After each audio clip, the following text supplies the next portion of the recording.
Hi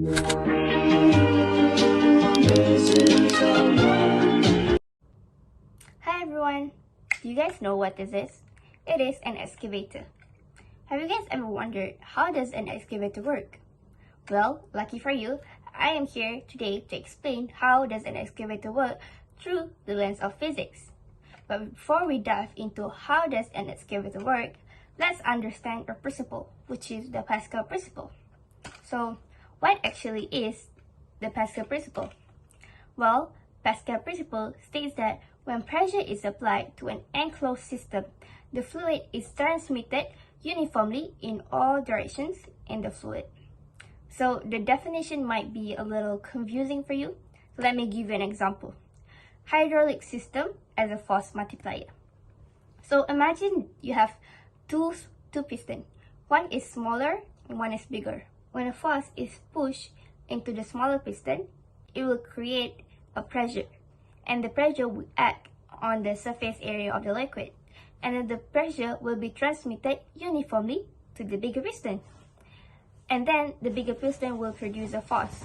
But since hydraulic system act as a force multiplier, the force on the bigger piston is twice as big as the first piston, which is the smaller piston. So you guys need to understand that the force depends on the pressure and the area of the piston. The smaller the area of the piston is, the smaller the force is. The bigger the piston is, the bigger the area of the piston is, the bigger the force is. See? Pascal principle is a principle that are very easy to understand.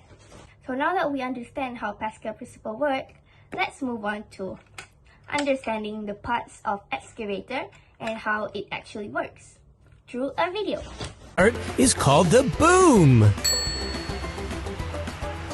Beneath the boom, we'll add the hydraulic boom cylinders. These parts can move the boom up and down with amazing strength. The next part of the big arm is called the stick. Now we need to add the hydraulic stick cylinder. This will push the end of the stick in or out. The stick cylinder needs to be connected with hydraulic hoses. One hydraulic hose goes to the front of the cylinder, and one goes to the back. We'll see why this is important later. At the end of the stick, we have the bucket. The bucket is the part that helps the excavator dig deep holes and lift lots of rocks and dirt. The pointy teeth at the end help the bucket cut into the hard ground. This part is called the H-link because it's shaped like a capital letter H. These parts are called dog bones. Don't get too excited, Lizzie. They're just shaped like dog bones, but you wouldn't want to chew on these. The dog bones are used to connect the H-link to the stick. Finally, we'll add the hydraulic bucket cylinder to connect to the H-link, along with more hydraulic hoses so we can control the bucket. Awesome! Our big powerful excavator is now complete! Do you want to know the secret to why excavators are so strong? It's something called hydraulics. Let's learn how it works. Inside the excavator, there is a pump that pushes hydraulic fluid, like engine oil, really quickly through small tubes. The fluid then goes into one end of a hydraulic cylinder, here or here. Inside the cylinder, there is a piston, which separates the fluid coming in from each end of the cylinder. If you want the piston to come in, you pump the fluid, shown in red, into this end. If you want the piston to go out, you pump the fluid, shown in blue, into the other end. When the high-speed fluid from the tubes moves into the much wider cylinder, it slows down, but it pushes against the piston with much greater force.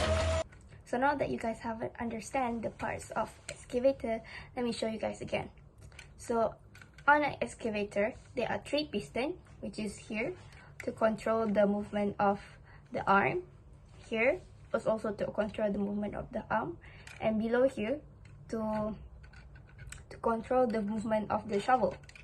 Okay, so if they want to move the piston inside, the fluid will transmit until this end, and when they want to push out the piston like this, the fluid will move into this end. There are two ends here. So since it requires a lot of force, the fluid that are pushed into the cylinders, into the pistons, are at high pressure. The fluid that they use are oils, which produce a larger pressure, hence creating a large force.